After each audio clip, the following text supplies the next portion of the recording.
How to fix Aldi order issue on Instacart. Now, fixing Aldi order issue on Instacart involves reporting problem through the app or website as well.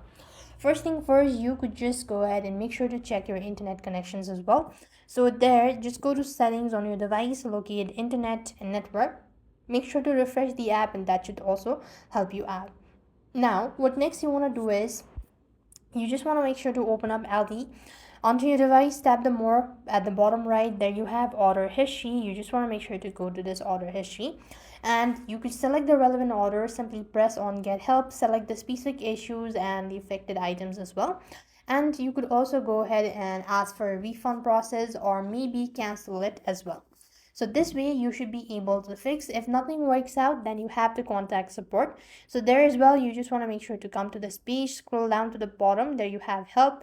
Go to help center, and this is where you will be able to file complaint or report it, and that is also going to help you out. So with that, we've completed our steps. Thank you for watching. See you in the next video.